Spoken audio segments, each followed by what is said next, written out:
Amém, irmãos. A gente vai para o momento agora da palavra, exposição das Escrituras. A gente vai estar iniciando hoje a exposição da carta de Judas. Nossa, a carta de Judas Iscariotes. Queria te convidar a abrir a sua Bíblia na carta de Judas. Para facilitar, vai lá para o final da Bíblia, se você está com a Bíblia física. Só volta ao penúltimo livro. Você está com o celular aí só... Arrasta pra cima. Diz Japinha. É só pra quebrar o gelo, Japinha. Calma. Amém? A gente vai expor hoje apenas o versículo 1 e 2. Vai ser uma introdução a essa carta que a gente vai estar expondo aí nos próximos 3 domingos. Diz assim: Judas, servo de Jesus Cristo e irmão de Tiago, aos chamados, santificados em Deus Pai e conservados por Jesus Cristo, misericórdia e paz e amor vos sejam multiplicados. Amém? Feche seus olhos, vamos orar. Deus, nós te agradecemos, Senhor, por esta manhã. Te agradecemos, Senhor, por cada irmão que está aqui presente.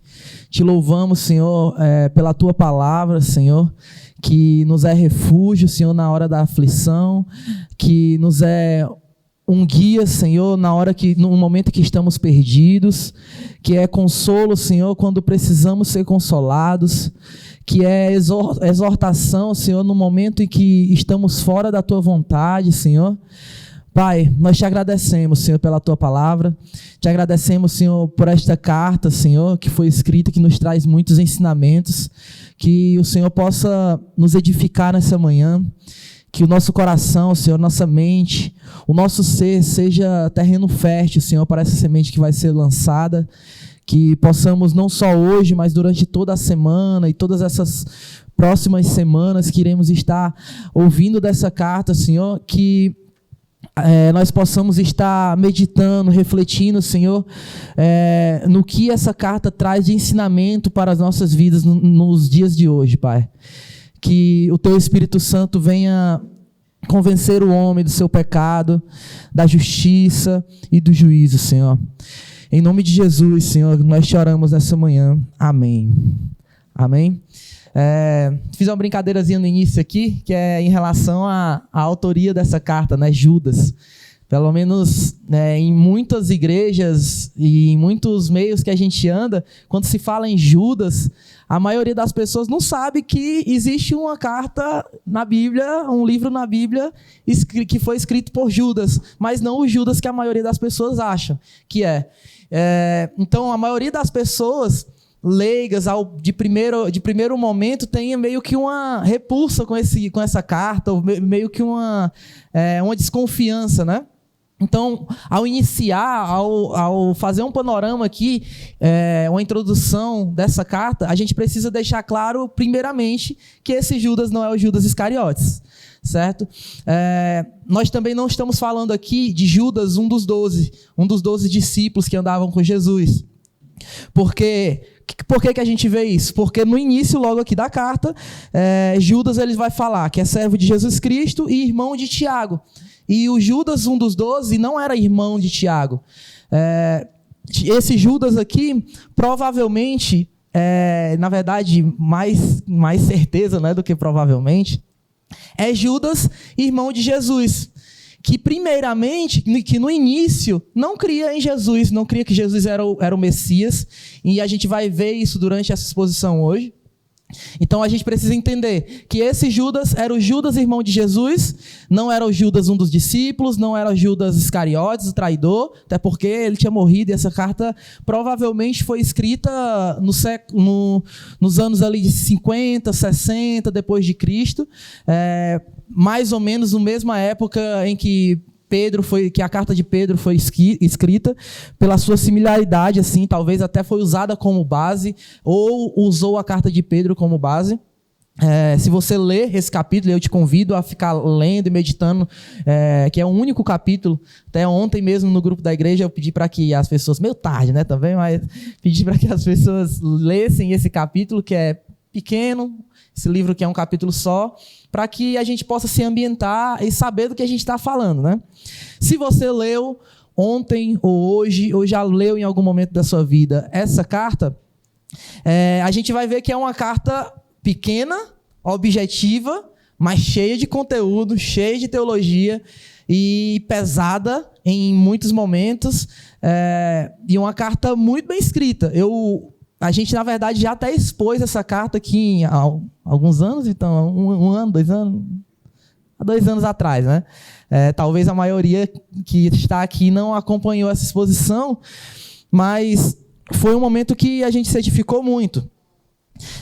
Porque essa carta, ela vem, Judas, ele deixa claro o seguinte, que ele preferia estar escrevendo para aqueles irmãos acerca da salvação comum, da graça comum que eles estavam compartilhando. Mas era um momento muito difícil para a igreja naquele momento. Judas aqui ele não identifica quem é as pessoas que ele está se dirigindo. Talvez para a igreja em Jerusalém, de onde seu irmão Tiago era um dos pilares ali, né? Mas é uma carta que ela é uma carta bem geral, uma carta bem que pode ser aplicada em diversos momentos, em diversos lugares naquela época mesmo e nos dias de hoje. Então, Judas ele fala que ele preferia estar expondo ali sobre coisas boas. Ele queria estar falando ali que Jesus é bom, que Jesus ressuscitou, que hoje nós podemos ser salvos através da graça. E Judas ele poderia estar ali falando das coisas boas que estavam acontecendo com a expansão do evangelho. Mas ele sente a necessidade de algo bem urgente naquele momento, que era a questão dos falsos mestres que estavam surgindo. Não só naquele lugar, mas em diversos outros lugares, como também hoje nós podemos identificar aí no mundo afora, hoje com a internet, né?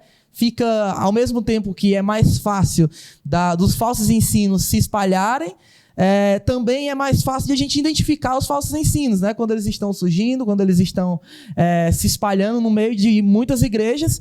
E a gente precisa deixar claro primeiro uma coisa. Os falsos mestres, os falsos profetas, eles nunca vão chegar aqui em cima, né? Aqui na frente dizendo assim, eu sou um falso profeta, estou ensinando uma coisa que a Bíblia não diz. Nunca você vai ver alguém falando isso. Na maioria das vezes, vai ser aquelas pessoas que exaltam o teu ego, vai ser aquelas pessoas que fazem você se sentir bem, que quando você lê uma mensagem dele, ou quando você escuta aquele Reels? Aqueles TikTok, né? Falando assim, com aquele som, aquele fundo musical assim atrás, você chora até, porque te emociona. Talvez seja aquele cara que vai chegar aqui na frente e vai falar assim, olha, Jesus não quer que você seja pobre, Jesus quer que você seja rico. Isso é bom, amém? Mas, na maioria das vezes, essas pessoas vão chegar dessa maneira, aos poucos, conquistando a confiança de um, conquistando a confiança de outro. Eu vi meio que uma ilustração em relação aos falsos profetas, que eles sempre vão estar ali, na maioria das vezes, no meio da igreja, como a linha do mar, assim, né? Que você olha, você não vê nada, mas embaixo pode ter um tubarão, pode ter, sei lá, um recife que você, navegando sem ver, sem conhecer aquele lugar, pode naufragar. Então, eles vão sempre estar ali, abaixo da linha do mar, de modo que com que ninguém possa ver eles facilmente, mas sempre trazendo um perigo enorme para a igreja do Senhor. Então, Judas, entendendo isso, ele vai escrever essa carta para alertar aquelas pessoas que haviam falsos profetas entre elas e que elas deveriam ter cuidado com isso. Mas aqui a gente não vai entrar muito hoje na questão dos falsos profetas, o que eles estavam ensinando, o que eles estavam pregando, o que é que eles estavam espalhando ali no meio do povo de Deus. E para que Judas tivesse que falar com tanta urgência assim, provavelmente aquelas pessoas estavam caindo nisso, aquelas pessoas estavam muitas vezes acreditando nos falsos ensinamentos. Muitas das pessoas que eram pessoas que serviam a Cristo, que criam no Evangelho, que criam nas boas novas do Senhor, estavam se deixando levar por aqueles ensinamentos. E se a gente trouxer isso para os nossos dias, a gente pode até pensar assim, daquela mesma maneira que a gente olha para Adão e Eva e falar assim, se fosse eu não tinha caído, né? Mas todos os dias hoje nós caímos. E da mesma forma que aquelas pessoas, mesmo pessoas cristãs, pessoas que seguiam de verdade a Cristo, estavam caindo, nós hoje muitas vezes estamos caindo. E sem perceber.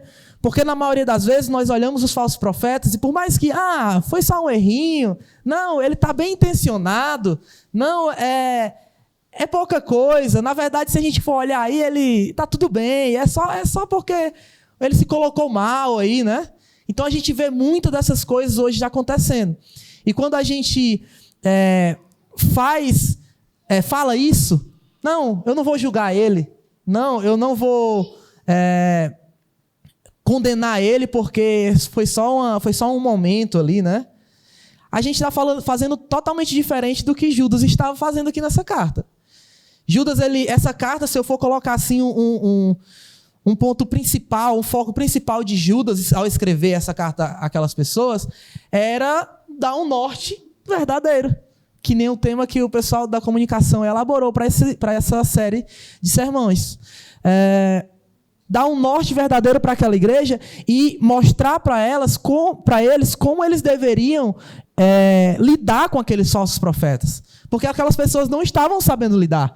Talvez ali naquele momento os líderes não estavam mais sabendo o que fazer, vendo aquela doutrina, aquela falsa doutrina se disseminar entre as pessoas e as pessoas também sem saber o que fazer. E aí se a gente trouxer para o dia de hoje, talvez se a gente parar assim, me diga aí 3, 4 falsos mestres no dia de hoje. Muitas pessoas, talvez você consiga me listar isso, mas muitas pessoas não vão conseguir. Porque não sabem identificar o que é um falso mestre e um falso profeta. Mas para que Judas trouxesse isso a essa igreja, pela forma que ele se apresenta à igreja, provavelmente aqui, Judas, ele não era uma pessoa que exercia tanta autoridade, vamos dizer assim, não fosse a pessoa que pastoreava de verdade, assim, o pastor titular daquela igreja, né, que tivesse tanta identificação assim. Porque a gente vai agora entrando no texto, versículo 1, e eu queria que você me acompanhasse, se você trouxe caneta, papel, anotasse, a gente vai falar muitas referências hoje aqui. Logo no início ele vai falar Judas, que a gente já falou aqui quem era esse Judas, vai falar que ele era irmão de Tiago, que a gente também já falou disso. E a gente vai falar aqui, Judas vai falar que era servo de Jesus Cristo. E aqui nos traz ao tema do... Eu sou muito ruim de tema, velho. Quando toda a vida que eu passei com ele, qual é o tema da mensagem? Para a gente fazer a postagem lá no Instagram. Eu falo assim, então, acho. É difícil. Sempre eu mando nos 45 do segundo tempo para ele, um tema assim que talvez vocês não podem ter nada a ver com a palavra, mas foi.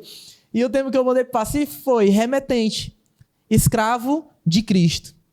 Porque quem estava escrevendo ali, aquelas pessoas, não era um apóstolo. Judas se coloca ali não como alguém que exercia gigante autoridade sobre aquelas pessoas, mas ele se coloca diante daquela igreja como um servo de Cristo. Se você for olhar em outros momentos aqui, a gente vai até ler alguns textos que falam sobre isso, quando Paulo se mostra servo de Cristo, claro, apóstolo do Senhor, mas Judas aqui ele vai se colocar como servo de Cristo, simplesmente. Judas aqui ele vai mostrar humildade, certo? Mas é bem mais do que isso. E eu quero que a gente possa entender isso nessa manhã. Como é que Judas ele está se colocando diante daquela igreja antes de confrontar aqueles falsos mestres, antes de alertar aquela igreja sobre esses falsos mestres, antes de ele mostrar o caminho, mostrar o norte verdadeiro, ele está mostrando quem ele é. Ele está mostrando que ele é simplesmente um servo de Cristo. E que ele está ali, não pela sua palavra, não mostrando aquilo que ele acha, aquilo que ele pensa, aquilo que a sua razão diz ser o certo, aquilo que a sua moral diz ser o certo. Não.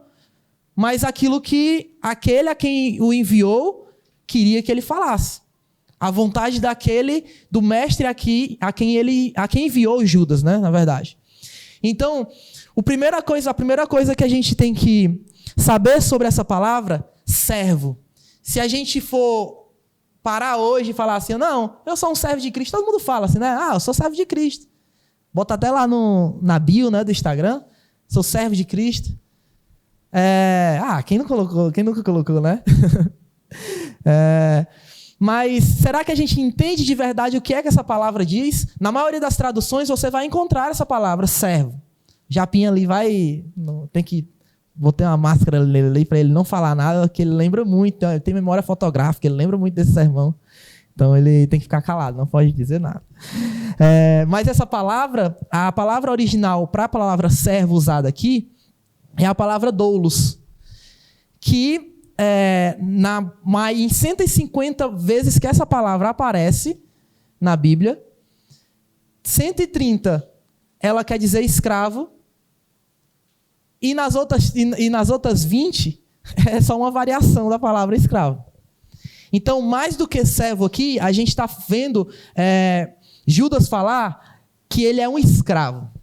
Ah, mas servo e escravo me parece ser a mesma coisa. Talvez para a gente, que tem uma visão distante do que é ser um escravo.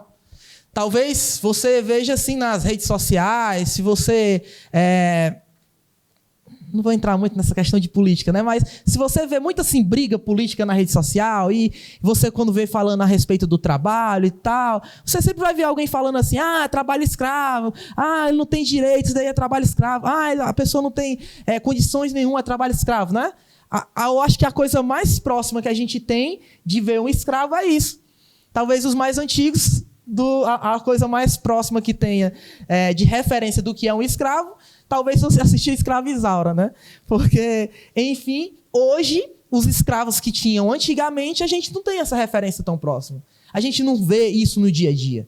Talvez lá no centro-oeste do Brasil, no meio de grandes fazendas, pessoas vivendo em condições precárias, sem direito nenhum, sem lugar para morar, sem um salário digno. Isso é trabalho escravo? Sim, mas ainda não chega à visão que essas pessoas aqui, a quem Judas estava destinando essa carta, tinham sobre o que era ser um escravo. Então Judas ele vai falar aqui, olha, eu sou um escravo, beleza? E para aquelas pessoas isso era um escândalo. Para as pessoas escutar alguém chegando com certa autoridade sobre eles, porque estava mostrando para eles um rumo, estava mostrando para eles o que eles deveriam fazer, e a pessoa chegar para ele e falar assim, eu sou um escravo. Mano, se uma pessoa chegasse hoje e falasse assim, eu vou ser o presidente do Brasil, e eu sou um escravo, na maioria das vezes o que é que a gente ia falar? Não tem a mínima capacidade de estar aí nesse cargo, né? Mas um presidente é diferente de um missionário, de um mensageiro do Senhor.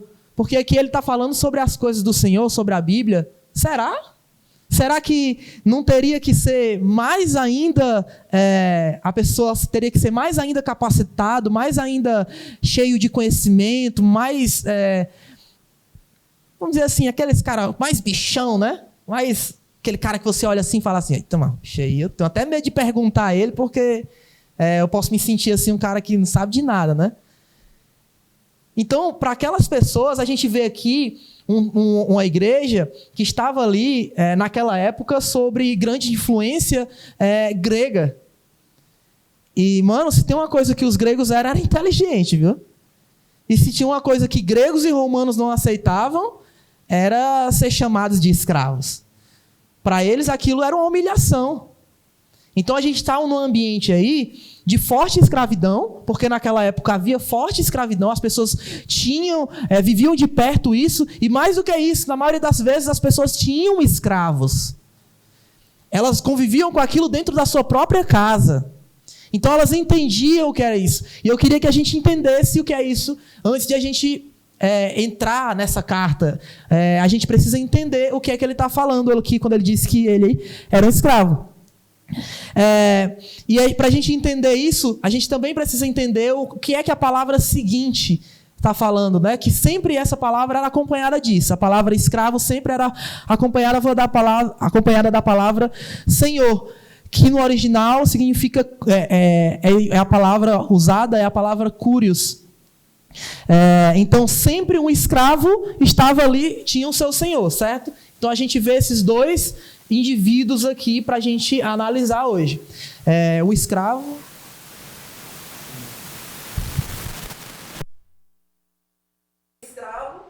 e o seu senhor. Então, acho que a gente vai ver até em vários momentos do Novo Testamento, nas cartas, os apóstolos, os escritores, falando sobre como seus senhores deveriam lidar com os seus escravos, como os seus escravos deveriam lidar com os seus senhores. Na maioria das vezes você vai ver o quê? Liberta os seus escravos? Não. Porque o foco ali não era, por mais que refletisse socialmente ali naquela época, o foco ali era outro. Era em como nós, como cristãos, deveríamos lidar com aquelas pessoas. E o regime naquela época era o regime de escravidão. Era a mesma coisa que hoje um ocidental chegar lá e falar assim, você liberta aí os escravos. Não, era uma cultura diferente. Então, você vai ver as pessoas ali, por mais que lutassem contra essa questão da escravidão, elas não estavam muito focadas em relação a isso nesse momento, quando elas falavam disso. Mas elas estavam focadas em como seus senhores deveriam tratar os seus escravos com justiça, dignamente, não se aproveitando deles, não usando do trabalho deles para se beneficiar. E, ao mesmo tempo, os seus escravos, ele vai falar assim, se rebele aí contra o seu senhor. Não. O que é que a Bíblia vai falar? Obedeça ao seu senhor. Faça para ele como se você estivesse fazendo para o seu Senhor Jesus. Como se você estivesse fazendo para Deus. Então, no meio de todo esse ambiente aqui, a gente vai entender a importância dessas duas palavras. Da maioria das vezes que essa palavra é traduzida, ela é traduzida por escravo. A gente vai ver lá em Efésios, eu queria que você abrisse, deixasse até sua Bíblia aberta aí para que a gente fosse acompanhando os textos. Efésios capítulo 6, versículo 5. Vai dizer assim: vós, servos, obedecei a vossos senhores, segundo a carne, com temor e tremor, na sinceridade de vosso coração, como a Cristo. O que eu falei agora, eles estavam falando aqui, obedeça ao seu Senhor como a Cristo. O seu Senhor carnal aqui, obedeça a Ele com sinceridade. E com temor e tremor, obedeçam a eles como se você estivesse obedecendo a Cristo, porque na verdade estão. Na NVI vai falar assim, escravos, e aí você já vê a palavra sendo traduzida mais corretamente, escravos. Obedeçam a seus senhores terrenos com respeito e temor, com sinceridade de coração, como a Cristo. Paulo aqui estava falando de escravos, de como escravos devem se portar com os seus senhores. Em outros momentos a gente vai ver como os senhores devem se portar com os seus escravos. E aí eu falei aqui o porquê, eu falei que romanos e gregos não lidavam bem com essa questão de escravos. De ser escravos, de se apresentarem como escravos. Eles nunca chegavam assim no meio de uma galera assim para falar sobre um texto e falavam assim, eu sou escravo de Cristo. Não. Eu sou escravo de Zeus, sei lá, os deuses lá daquela época. Eles nunca se referiam sendo escravos de outras pessoas, muito menos escravos de deuses. Nunca eles se referiam às divindades deles como sendo eles escravos dele. E por que eles faziam isso? Porque escravo não tem liberdade. Isso é uma das coisas. Escravo não pode falar o que quer, escravo não tem vontade, escravo não pode ir e vir, escravo não pode livremente, escravo não tem liberdade. Se resume a isso. Escravo não tem liberdade. E aquelas pessoas prezavam muito por sua liberdade. A outra coisa é que escravos, eles não podem defender a si mesmos. E aí eu queria que você imaginasse comigo, uma pessoa chega aqui e acusa o Anderson de ter matado alguém. E o Anderson é um escravo. E aí ele não pode ir a um tribunal para poder se defender. Ele não pode chegar no tribunal e falar assim, não, eu não fiz isso, está aqui, a prova é essa. Não, escravo não tem direito de fazer isso. Na verdade, escravo não tem direito nem de entrar num tribunal. Escravo não tem direito nem de ser testemunha de um crime, uma testemunha confiável. E aí nos remete o quê? Que escravo não tem confiança de ninguém. Se ele não pode ser uma testemunha, é porque a palavra dele não é confiável. Certo? Ah, mas Judas estava falando que ele era escravo e ele estava falando consciente de que escravo era tudo isso? Sim. Escravo não tem liberdade, escravo não pode se defender. Escravo não é um cidadão. Escravo não é como eu e você nos portamos hoje, que se a gente chegar ali, estiver ali na praça e a polícia chegar ali, vai falar, não, é cidadão ali, né? Não acontece com Japinha, né? Mas escravo não tinham direito de ser considerado um cidadão. Eles estavam ali marginalizados, à parte da sociedade. Nas grandes festas, se eles estivessem ali, eles tinham que se portar de forma com que ninguém pudesse ver que eles estavam ali, perceber que eles estavam ali. Se alguém percebesse que eles estavam ali, isso incomodava as pessoas. Ser escravo incomodava os outros, porque era uma classe abaixo de todas as outras. Era uma classe segregada de todas as outras. Judas está falando que ele é escravo, irmão. Então, o escravo não podia participar de um exército. Escravos não podiam ter propriedade. Escravo trabalhava. Ele recebia salário? Não. Escravo trabalhava muito. Ele poderia ter uma propriedade? Não. Nem de uma invasão? Não. Escravo não poderia ter nada disso. Sabe qual era o único status que... Deixa eu olhar a hora aqui, né? Sabe qual é o único status que um escravo poderia ter? Era de seu senhor. Se ele tinha um bom senhor, ele falava, não, aquele escravo ali, ele é de senhor tal. Se o senhor dele fosse alguém assim que não tem muita moral no meio da sociedade, ninguém respeitava. Não que respeitasse em outros momentos, mas se o único status que ele poderia ter, a única glória que ele poderia ter não era em si mesmo, mas no seu senhor. Ele poderia falar assim, não, o meu senhor, ele é dono de muitas riquezas. O meu senhor, ele é dono de muitas propriedades. O meu senhor, ele é dono, exerce grande influência política. Então, quando eu chego aqui com uma mensagem, eu chegar aqui para o maçã e falar assim, o meu senhor mandou te falar que ele está te esperando lá para tu ir lá. O maçã, dependendo de quem era o meu senhor, o maçã ia falar assim, eu vou lá. Eu vou lá dar bola para esse cara? Teu senhor não está dizendo nada não. Mas embora. Aí esse cara até leva uma pisa. Mas se o maçã, conhecendo o senhor desse escravo, soubesse que ele era alguém de muita influência, o que era que ia acontecer? Opa, peraí, vou largar tudo que eu estou fazendo agora e vou de encontro ao teu senhor. Por quê? Ele é uma pessoa que tem muita autoridade, tem muito poder, pode alguma coisa acontecer comigo se eu não for lá e obedecer. Então, o status do escravo estava não em si mesmo, mas no seu senhor. Romanos capítulo 1. Aqui eu queria que você visse que não só Judas, ele estava se colocando como escravo de Cristo, e aí a mesma palavra que é usada, a palavra doulos, é usada em todas essas passagens que a gente vai ler aqui. Romanos 1, versículo 1. Diz assim, Paulo, servo, e aí a gente troca por Paulo, escravo de Jesus Cristo, chamado para apóstolo, separado para o evangelho de Deus. Na verdade, eu vou demorar muito aqui se vocês forem me acompanhar em todos. Então, vocês vão anotando aí as referências. Romanos, ele vai falar, Paulo, ele antes de falar que ele é apóstolo de Jesus Cristo, ele vai falar, antes disso eu sou escravo de Jesus Cristo. Antes de ser apóstolo, eu sou escravo. E a gente vai fazer o quê? Muita gente querendo ser apóstolo, muita gente querendo ser pastor, muita gente querendo ser um grande influencer nas redes sociais, antes de ser escravo de Jesus Cristo.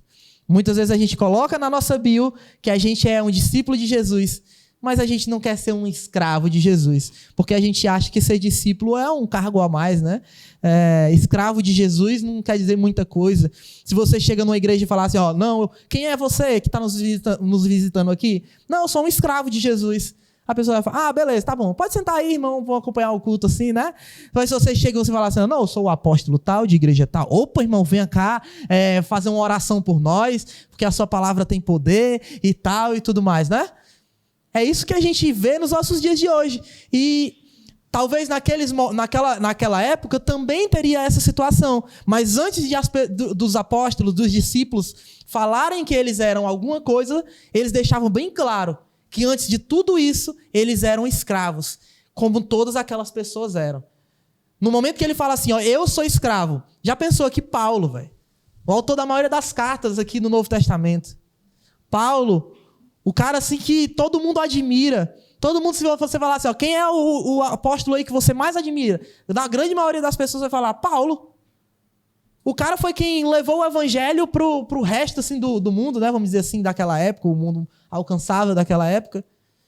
O cara era muito respeitado, o cara batia de frente com Pedro, que era o pastorzão lá de Jerusalém, né? O cara tinha muita moral, velho. Então, se ele chega e fala assim, eu sou um escravo de Cristo, as pessoas que estão ouvindo ele falam assim, ó, se Paulo, sendo Paulo, é escravo de Cristo, quem sou eu? Se Paulo, sendo Paulo, está falando aqui que não tem vontade, não tem propriedade, não tem direito, não tem liberdade, não tem moral nenhuma na sua palavra mesmo, quem somos nós, velho? E Judas aqui, sendo irmão de Jesus, ele não vai chegar e falar assim, ó, não, eu sou irmão de Jesus. Não, ele vai falar, eu sou irmão de Tiago, sou escravo de Jesus Cristo. Sendo irmão, aquele cara cresceu com Jesus. E por mais que ele não tenha crido inicialmente, em algum momento ali, ele teve a sua conversão, talvez no momento da morte de Jesus, ou um pouco antes, ou ali no momento de Pentecoste, no meio daquelas pessoas que estavam ali, no momento do recebimento do Espírito Santo.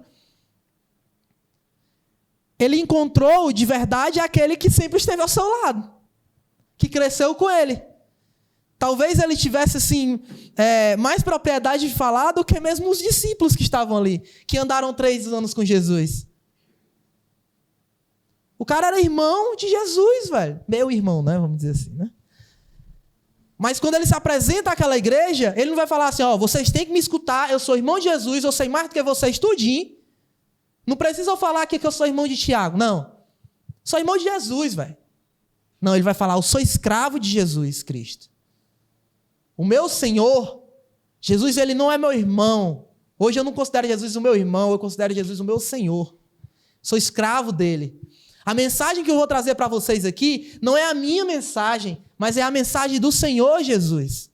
Vocês devem ouvir essa mensagem não porque eu estou falando, não porque eu sou irmão de Jesus, não, mas porque é a mensagem de Jesus, do nosso Senhor Jesus. A quem nós somos escravos, a quem nós abrimos mão da nossa liberdade, das nossas propriedades, abrimos mão de tudo para segui-lo.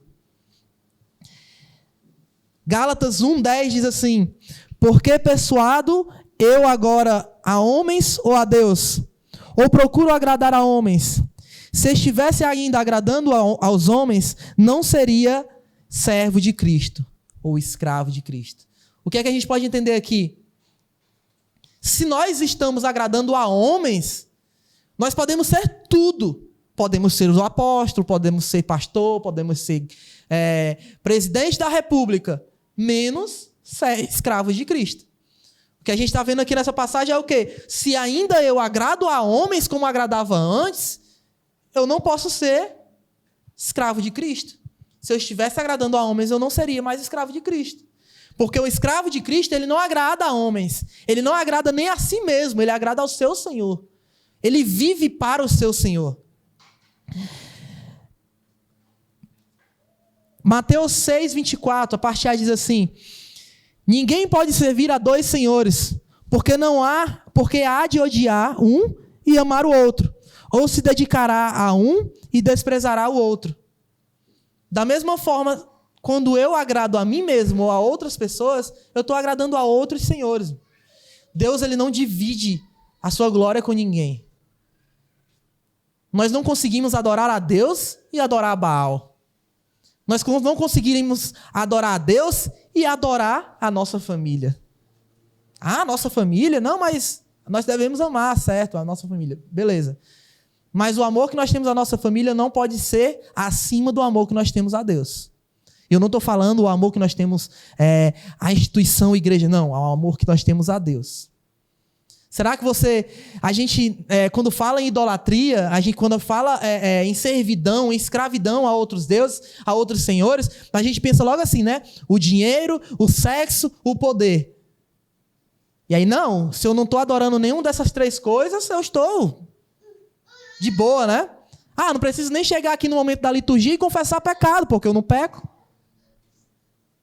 Mas aquele que diz que não tem pecado está mentindo, já está pecando.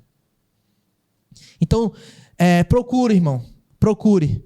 Porque em diversos momentos da nossa vida, e deixa eu reduzir um pouquinho mais, em diversos momentos do nosso dia, nós adoramos a muitos outros deuses.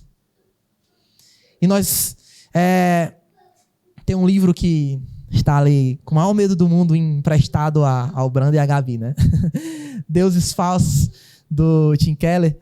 E que ele fala assim, que você nunca vai conseguir deixar simplesmente de adorar um ídolo, de adorar um Deus falso. Você não consegue. Se você deixa de adorar o seu dinheiro, na maioria das vezes você vai para o outro extremo e vai adorar o quê? Aquela questão de ser um franciscano, né? Você vai adorar aquilo. Não, eu sou aquilo, eu adoro aquilo. Porque eu faço aquilo, eu adoro aquilo. Ele vai falar que você não consegue simplesmente se afastar daquilo e pronto, eu sou o cara. Não. A única forma de eu deixar de adorar um Deus falso é adorar o Deus verdadeiro. Eu não consigo deixar de adorar algo, porque nós fomos criados para adorar algo. Então, se você não deixar de adorar o dinheiro e for adorar o seu Deus, você vai acabar adorando outras coisas. Não se iluda. Me libertei, né, disso daqui. Meu Deus era a droga e eu me libertei disso. Meu Deus era a prostituição, eu me libertei disso. Meu Deus era a mentira, me libertei, não minto mais. Pode crer, irmão, que você, em algum momento, vai acabar estar adorando outro Deus, se você não focar a sua vida e dedicar a sua vida ao seu Senhor. Nós precisamos entender que nós somos escravos de um Senhor. E o nosso único status está nesse Senhor. Filipenses 1, capítulo 1, versículo 1, diz assim: Paulo e Timóteo, escravos de Jesus Cristo, a todos os santos em Cristo Jesus que estão em Filipos, com os bispos e diáconos. Colossenses 4,12: Saúda-vos, Epáfras, que é dos vossos servos ou escravos de Cristo, combatendo sempre por vós em orações, para que vos conserveis firmes, perfeitos e consumados em toda a vontade de Deus. Tiago, capítulo 1, versículo 1: Tiago, escravo de Deus e do Senhor Jesus Cristo, as 12 tribos que andam dispersas, saúde. 2 Pedro, capítulo 1, versículo 1: Simão Pedro, servo e apóstolo, ou escravo e apóstolo de Jesus Cristo, aos que conosco alcançaram fé igualmente preciosa pela justiça de nosso Deus e Salvador Jesus Cristo. Apocalipse, capítulo 1, versículo 1, revelação de Jesus Cristo, a qual Deus lhe deu para mostrar aos seus servos ou escravos as coisas que brevemente devem acontecer, e pelo seu anjo as enviou e as notificou a João, seu servo. Cara, isso era uma base para os cristãos daquela época. Era saber quem eles eram. Nós temos esquecido quem nós somos. E nós devemos ser lembrados disso todos os dias. Como? Através das Escrituras. A gente leu aqui diversas pessoas, diversos homens de Deus, diversos discípulos que andavam ali com Jesus, lado a lado com Jesus, que tinham todos os motivos para se vangloriar do seu apostolado, da sua posição dentro da igreja naquele momento. Pedro, velho. Pedro era o pastor de Jerusalém, era o cara ali que vamos dizer, se houvesse um líder entre os apóstolos, era Pedro. Então, os apóstolos, os discípulos, todos aqueles que estão aqui escrevendo algo a respeito de Jesus, eles estão sempre demonstrando, sempre deixando claro que nós somos escravos de Cristo. As pessoas precisam entender isso. As pessoas precisam entender que nós não somos o centro da vontade de Deus. As pessoas precisam entender que nós somos escravos de Cristo. As pessoas precisam entender que, se não for por nós, que Deus precisa de nós, se não for por nós, Deus não vai conseguir fazer nada. Não, irmão. Se nós não formos, até as pedras clamarão. Nós precisamos entender que nós não somos nada. Tudo que nós somos é privilégio de quem nós somos escravos. É privilégio de ter como Senhor o nosso Senhor Jesus Cristo. Todo o privilégio que nós temos hoje é o privilégio de sofrer por amor a Ele. Quando alguém chega e fala assim, não me crucifique da mesma forma que Jesus foi crucificado, me crucifique de cabeça para baixo, que eu não sou digno. Quando alguém chega e fala assim, eu não sou digno de desatar as sandálias de seus pés, essa pessoa entendia o que ela era. E que a sua honra e a sua glória estava em servir a Ele. A sua honra e a sua glória estava em apagar a sua vida, para que a vida de Cristo aparecesse através dele. É o que Judas está fazendo aqui, antes de mostrar para as pessoas o que elas precisavam escutar naquele momento, ele está apagando a sua vida diante daquelas pessoas. Esquece que eu sou irmão de Jesus, esquece que eu ando ali com os pastorzão lá de Jerusalém, esquece que eu faço parte ali da liderança, né, vamos dizer ali, da igreja naquela época. Esquece isso. Eu sou escravo de Jesus Cristo. Nós precisamos entender isso. Isso vai refletir no que aquelas pessoas estavam vivendo com aqueles falsos profetas. No que aquelas pessoas estavam vivenciando no meio daqueles falsos mestres. Porque na maioria das vezes, os falsos profetas não aceitam ser escravos de Jesus Cristo. Na maioria das vezes, os falsos mestres adulteram as escrituras para o seu bel prazer. E quando eu faço as coisas para o meu bel prazer, que foi que Paulo falou aqui, eu estou sendo tudo, menos escravo de Jesus Cristo. Mas qual eram os componentes que a gente tinha aqui de um escravo? Os escravos, eles eram comprados, certo? Então, 1 Pedro 1,18 diz assim: sabendo que não foi com coisas corruptíveis, como prata ou ouro, que fostes resgatados da vossa vã maneira de viver, que por tradição recebeste dos vossos pais. A tradição que a gente recebe, o que é? A cultura que nós estamos inseridos nos ensina a quê? Na maioria das vezes, a sociedade nos ensina a quê? Você já parou para ter o seu momento assim de silêncio, de reflexão, no final do dia, e falar assim, o que foi que me foi imposto hoje? O que foi que eu aprendi hoje? Porque esquece isso de que você passa um dia sem aprender alguma coisa, sem ser influenciado de alguma maneira. Resta você a conseguir separar em que você está sendo influenciado. Nós devemos ter a consciência disso, de que escravos são comprados. E nós, sendo escravos, fomos comprados não por ouro, não por prata. Porque se fosse através disso, pessoas ricas poderiam devolver o dinheiro que Jesus pagou por ele. Se fosse por algo que nós possamos fazer, é por caridade. Nós fomos comprados por caridade, certo? Jesus foi uma pessoa muito caridosa. Jesus curou os enfermos. Jesus ajudou aquelas pessoas mais necessitadas. Na grande maioria das pessoas que estavam ali ao redor de Jesus, seguindo ele, eram pessoas pobres, pessoas que eram marginalizadas pela sociedade, certo? Foi por caridade que Jesus nos comprou? Não. Foi por algo que não é corruptível. Quando eu entendo aqui que foi por algo que não, quando eu leio aqui que foi por algo que não é corruptível, o que é que eu entendo? É por algo que através da corrupção do meu ser. Qual é a corrupção que nós temos no nosso ser? De querer comprar tudo com o dinheiro, com a barganha.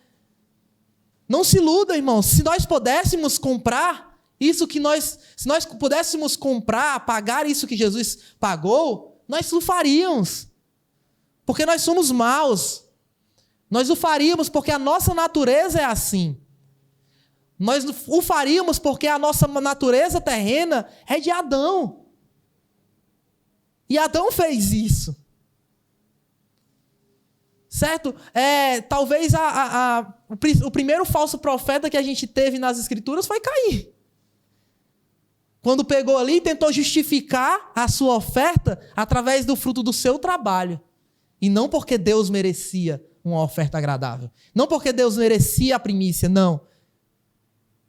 Mas ele quis justificar porque a oferta dele era a oferta melhor. E aí a gente tem alguém ensinando trazendo um falso ensino. E de lá para cá, só piorou, né? As coisas só pioram. Então, a gente precisa entender que escravos são comprados. Atos 20, 28 diz assim: olhai, pois por vós e por todo o rebanho, sobre o que o Espírito Santo vos constituiu bispos, para apacentardes a igreja de Deus, que ele resgatou com seu próprio sangue. Nós fomos resgatados pelo sangue de Cristo.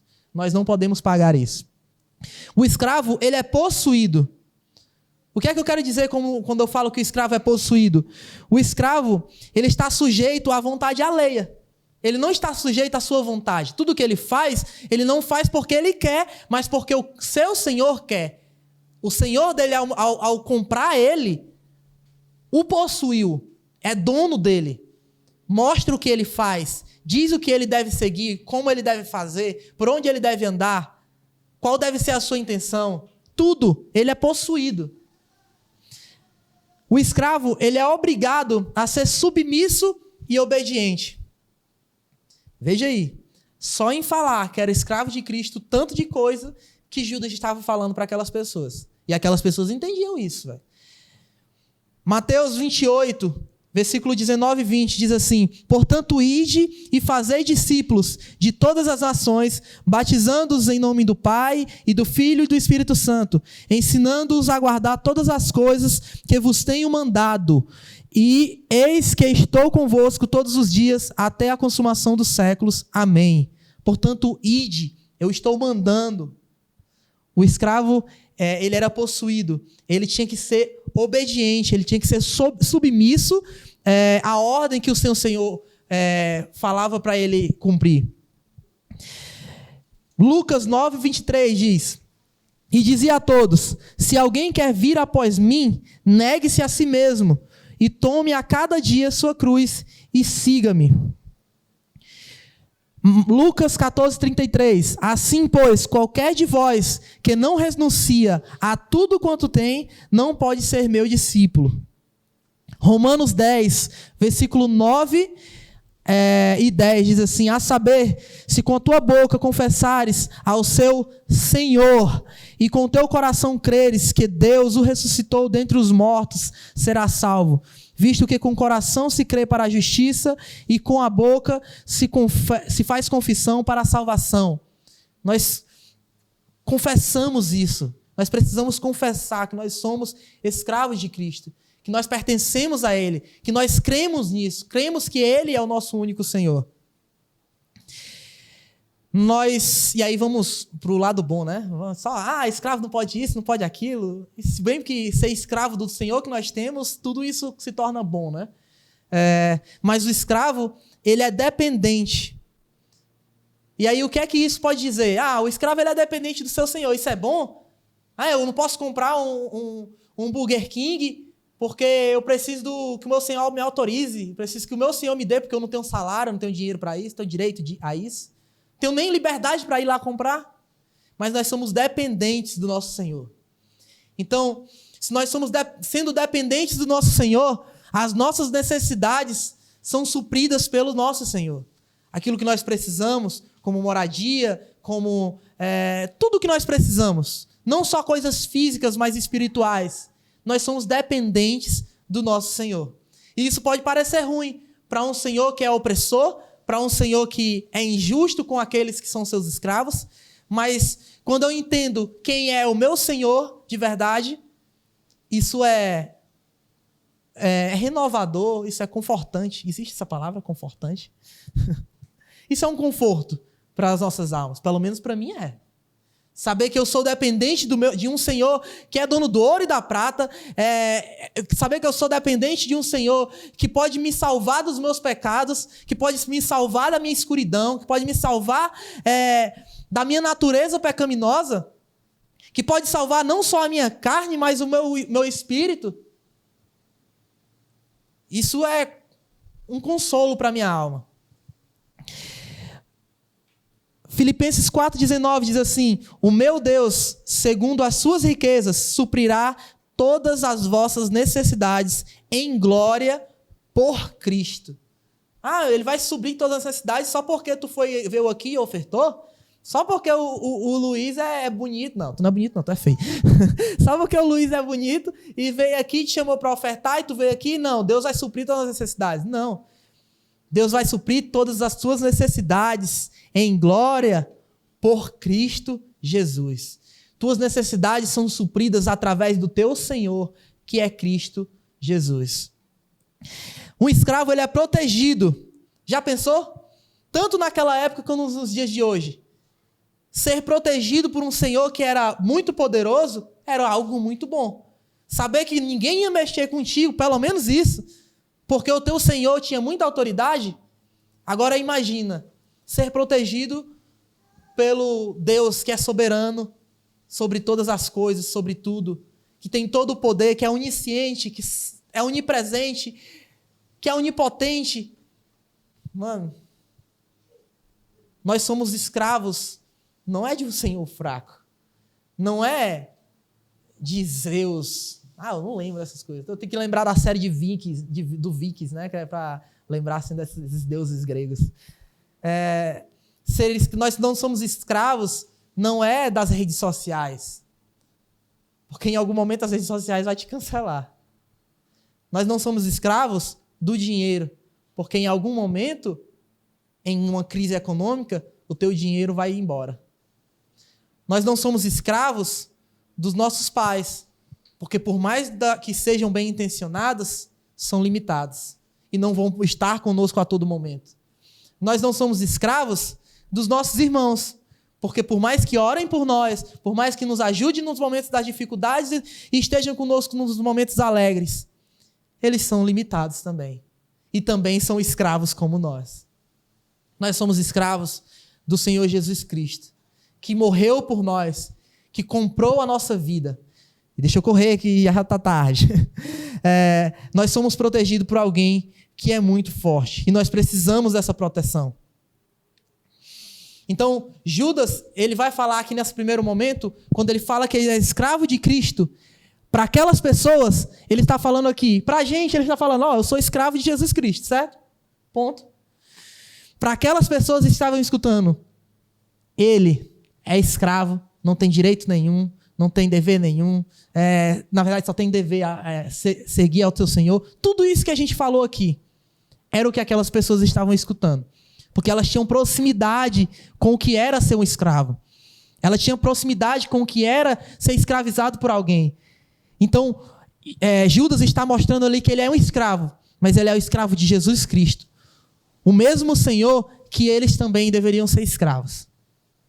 E aqui ele vai direcionar se o remetente, né? Tema da mensagem aqui, se o remetente era um escravo de Jesus Cristo, se o remetente não era o irmão de Jesus, não era o apóstolo, não era o líder, era um escravo de Jesus Cristo, ele está agora no versículo seguinte. Deixa eu... No versículo seguinte, Judas vai falar assim: Judas, servo de Jesus Cristo e irmão de Tiago, aos que foram chamados, amados por Deus Pai e guardados por Jesus Cristo, misericórdia, paz e amor sejam multiplicados a vocês. Aos que foram chamados. É no mínimo intrigante isso. Por que ele não fala a igreja, a todos vocês? Ele está direcionando ali a sua mensagem aos que foram chamados. O convite de Deus à humanidade, ele é geral. O convite de Deus é para todos. Mas poucos são os que foram escolhidos. Poucos foram os que foram chamados. A gente precisa entender o seguinte: que não somos nós que nos antecipamos ao chamado de Deus, mas nós que fomos chamados e por isso respondemos. Aos que foram chamados eficazmente pelo Senhor, é esse a quem Judas está se direcionando. Aqueles que o Senhor vai guardar, e por isso que Judas está ali. Judas está ali porque ele foi enviado por Cristo para resguardar aqueles que foram chamados, aos chamados de Jesus Cristo. Aos que foram escolhidos no meio de muitos, aqueles que vão perseverar até o fim, porque foram chamados eficazmente, porque foram escolhidos desde antes da fundação do mundo. Desde o ventre de sua mãe, desde antes de muito tempo. Então, Judas ele está direcionando ali a igreja verdadeira. Quando ele fala assim, aos chamados de Jesus Cristo, aos chamados por Jesus Cristo, ele está falando aqui, isso que eu vou falar aqui, não é para os falsos mestres. O que eu vou falar aqui, não é para aquelas pessoas ali. Porque aquelas pessoas ali já se entregaram às suas paixões. Aquelas pessoas ali, elas estão ao seu bel prazer, elas não são escravas de Jesus. Estou falando aqui aos escravos, aqueles que foram chamados verdadeiramente e que até agora, com todo o sofrimento, com toda a mentira que está sendo propagada no meio da igreja, eles perseveram. Por quê? Porque eles foram chamados por Jesus Cristo. Judas começa aqui a dividir os cristãos dos falsos mestres, a igreja dos lobos. Ele está se referindo aos fiéis eleitos de Deus. O termo chamado aqui traz o sentido, não traz apenas o sentido de chamados, mas aqueles que responderam ao chamado. Aqui, quando a gente lê de primeira mão, a gente fala aos chamados, não é só alguém que foi chamado por alguém, mas aquilo que eu estava falando. Não, foi ao chamado eficazmente. A palavra usada, chamados, não é simplesmente chamados e que eles podem ou não responder. Mas a palavra chamados aqui é chamados eficazmente, que eles foram chamados e responderam. Eles foram chamados e não tinham outra alternativa. Eles responderam a esse chamado. Porque quando Deus escolhe, quando Deus quer chamar, Ele chama e Ele é respondido. Porque Ele é soberano, irmão. Nós precisamos entender isso. Essa relação de nós com Deus, em escravo e Senhor, nós precisamos entender que quando Ele fala, nós obedecemos, nós não temos escolha. E isso não é simplesmente eu falar assim, não, eu escolho se obedecer ao meu Senhor ou não. Posso me rebelar? Talvez se o seu Senhor fosse terreno. Mas quando você tem um Senhor que é soberano, isso é no mínimo duvidoso, né? Quando nós temos um Senhor que é dono de tudo e de todos, que pode todas as coisas, se Ele quer salvar, Ele salva. Se Ele quer chamar, Ele chama eficazmente. Ele chama e tem uma resposta, porque quem somos nós para resistir os chamados de Deus? Me diga. Quem somos nós para resistir o chamado de Deus? Então ele está falando aqui que está se dirigindo à igreja, ao chamado eficazmente pelo Senhor. Aos santificados em Deus Pai. Aqui ele está falando que eles não só são amados por Deus, mas Ele está em seus braços. No meio de toda aquela aflição ali que eles estavam passando, com a falsa doutrina, ele está falando assim, olha, isso aqui é uma saudação de Judas àquelas pessoas, mas em sua saudação ele está mostrando muita coisa àquelas pessoas. Olha, vocês não são como eles, vocês foram chamados. Vocês não são como eles, vocês são santificados em Deus Pai. Não só Deus chama, quando Ele chama, Ele faz a obra completa. Quando Ele chama os seus, Ele não só chama e fala assim, vai, se vira. Não, Ele chama e Ele cuida. Porque ser escravo de Cristo é ser dependente também dEle. E quando a gente é dependente de Cristo, Ele nos protege, Ele nos dá uma cama, Ele nos dá tranquilidade. Na maioria das vezes, quando nós estamos aflitos, é por causa da nossa natureza terrena, irmão. Porque nós não confiamos muitas vezes de verdade em Cristo. Quando nós entendemos e paramos para orar e falamos assim, Senhor, eu sou teu servo, eu sou teu escravo, sou dependente de Ti, a gente para e fala assim, caramba, por que eu estou aflito? Se eu sou dependente de Deus, que é dono de tudo e de todo, que pode todas as coisas, por que eu estou aflito? Judas aqui, ele está falando aqui, ó, vocês são santificados no meio de toda essa imundícia que está acontecendo. Deus está guardando vocês. Vocês estão santificados, vocês estão nos braços do Pai. Não se preocupem, continue assim, porque é Deus que está guardando vocês. É Deus que está santificando a sua igreja, os seus escolhidos. Então, ele vai falar, vocês são santificados em Deus Pai. E não só isso, mas são conservados em Jesus Cristo. Esse termo aqui pode ser traduzido também, conservados para Jesus Cristo. Porque aqueles que Deus entregou ao Filho, esses não se perderão. Porque aqueles que o Pai entregou, as ovelhas que são do pastor, elas escutam a voz do pastor. Eu peguei uma conversa muito antiga, num acampamento, o único acampamento que eu fui aqui, né, na verdade. A gente conversando uma vez, falando sobre essa questão. Quando uma pessoa chamada, é como se ela fosse num caminho aqui.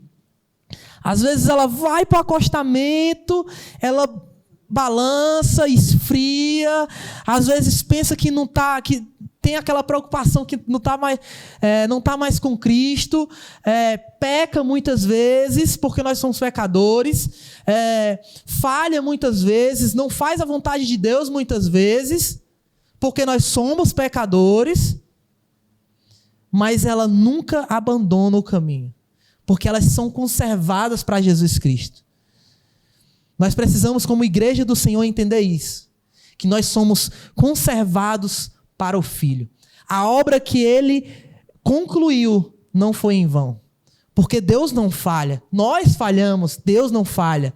Lá no primeiro pacto, o pacto de obras entre Deus e Adão e Eva, quando Ele fala assim, ó, não faça isso e vocês vão ganhar isso.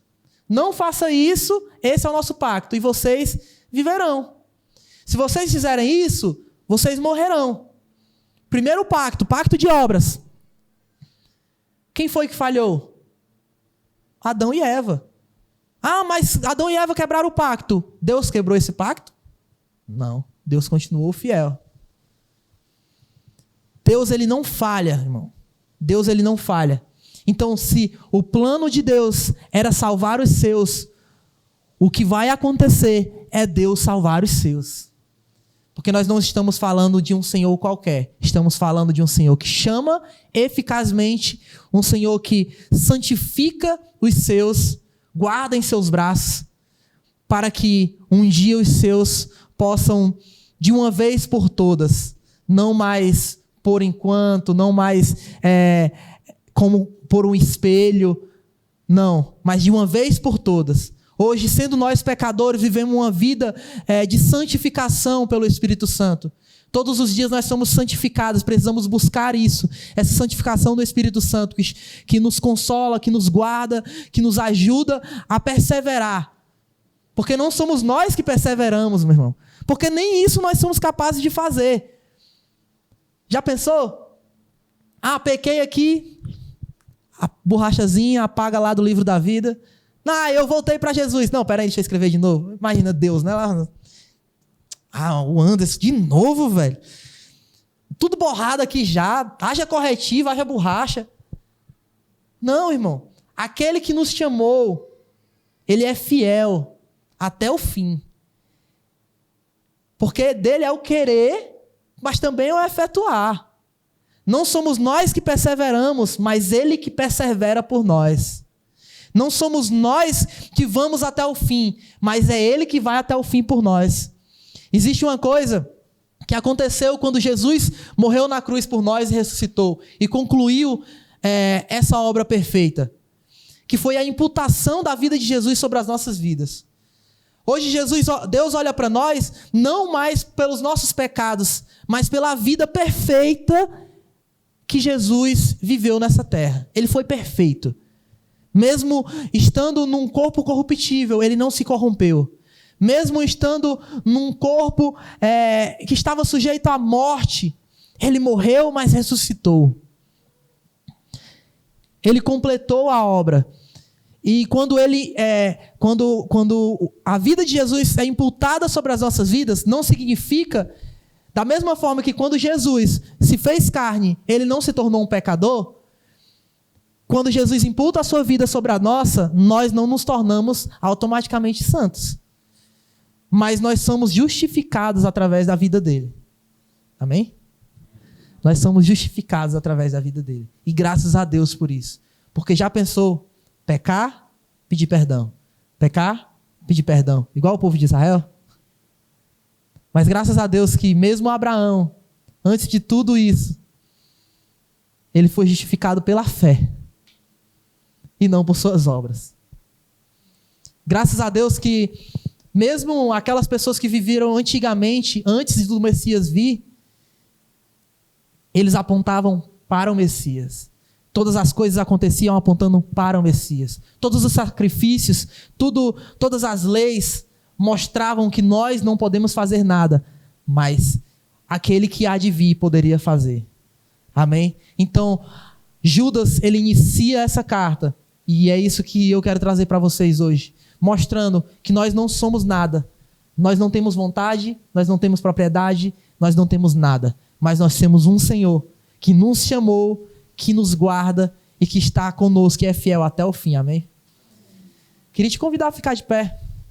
Você vai já sentar, né? Porque tem a ceia e tal. Queria te convidar a ficar em pé para a gente orar. Feche seus olhos. Quero orar com você como uma igreja do Senhor, como escravos de Jesus. Reconhecer isso perante o Mestre, amém? Deus, nós te glorificamos, Senhor. Te exaltamos, Senhor, porque somos escravos, não temos nada. Tudo o que temos está na mão daquele a quem servimos, Senhor. Somos muito felizes dessa manhã porque entendemos, Senhor, que o nosso Senhor não é qualquer Senhor, mas é o Deus de todas as coisas, é o Deus acima de todos os outros, é o Senhor acima de todos os senhores, porque o Senhor é santo e nos santifica todos os dias, nos guarda em teus braços, Senhor, que o Senhor possa nos guardar dos falsos mestres, que o Senhor possa nos ensinar a como lidar com todos eles, como nós iremos aprender no decorrer dessa série, Senhor, que nós possamos estar guardados e perseverar até o fim, Senhor, através do Teu Espírito Santo.